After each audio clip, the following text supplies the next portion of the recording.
more than a year after the presidential election, the Department of Justice launched a new investigation into the Clinton Foundation to determine whether donations from foreign entities to the non-profit were tied to Hillary Clinton's actions as Secretary of State. A prior investigation into the matter was scuttled during the 2016 campaign. Questions about conflicts of interest resulting from foreign and corporate donations to the foundations have dogged the Clintons for years. While Hillary Clinton oversaw U.S. diplomacy and former President Bill Clinton represented the foundation around the world, the huge global nonprofit took in tens of millions of dollars from special interests and wealthy individuals, many of whom ended up with direct access to Secretary Clinton. Campaigning for President, Hillary Clinton pledged that her foundation would stop taking donations from foreign governments if she were elected. She offered no explanation for why the foundation continued to accept such donations while she was serving as America's top diplomat. The fact remains that Hillary Clinton never took action as Secretary of State because of donations to the Clinton Foundation. Josh Schwerin, a Clinton Foundation spokesperson, told the Wall Street Journal last year. Here is a rundown of major points in the Clinton Foundation controversy. Clinton Foundation donors have often also been granted direct access to Clinton. In August 2016, the Associated Press found that at least 85 of 154 people from private interests who met or had phone conversations scheduled with Clinton while she led the State Department donated to her family charity or pledged commitments to its international programs. These donors combined to give as much as $156 million to the foundation. Investigative reporting highlighted several specific potential conflicts of interest. For example, Saudi Arabia donated $10 million to the Clinton Foundation prior to Clinton becoming Secretary of State.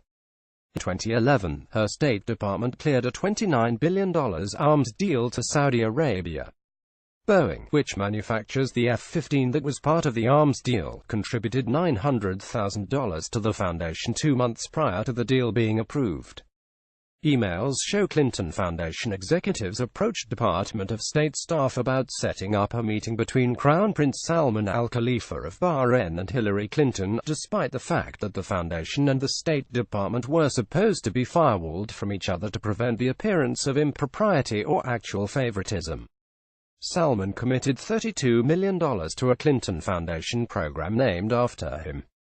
During that time period, the Clinton-led State Department gave the go-ahead for $630 million in arms sales to Bahrain, including $70,000 worth of toxicological agents. Bahrain drew sharp criticism from the international community during the Bahrain uprisings, starting in 2011, for using tear gas on its own population. Major companies donated to the Clinton Foundation while they lobbied the State Department. International Business Times reported that in 2009, oil companies both donated to the Clinton Foundation and lobbied the State Department shortly before the department approved a permit for the 400-mile Alberta Clipper pipeline, designed to pump tar sands oil from Canada into the United States. In 2011, a Canadian oil company with operations in Colombia and its founder, who now sits on the foundation's board, donated millions to the Clinton Foundation. The State Department took no action against alleged labor violations stemming from a trade pact between the two countries that Clinton had previously opposed.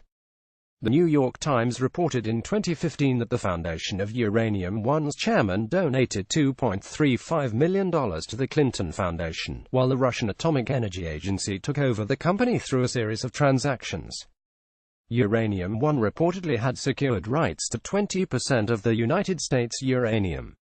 Because uranium is a strategic asset, the State Department is among the agencies that are required to sign off on any deal involving the transfer of the resource.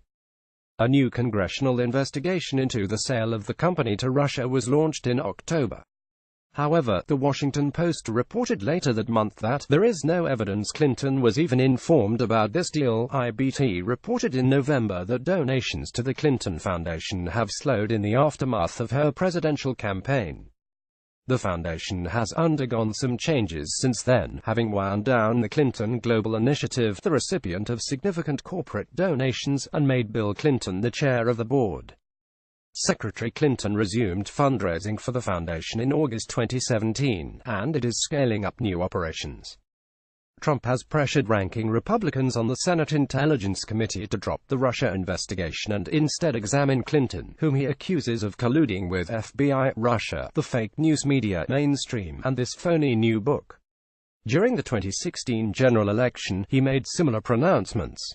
Well, now that collusion with Russia is proving to be a total hoax and the only collusion is with Hillary Clinton and the FBI, Russia, the fake news media mainstream, and this phony new book are hitting out at every new front imaginable. They should try winning an election, said Donald J. Trump at Real Donald Trump, January 5, 2018 on Jan. 4. The Hill broke the news that the FBI had launched a new investigation over the last few months into possible pay-for-play when Clinton was Secretary of State. FBI agents in Little Rock, Arkansas, where the foundation got its start, are leading the investigation.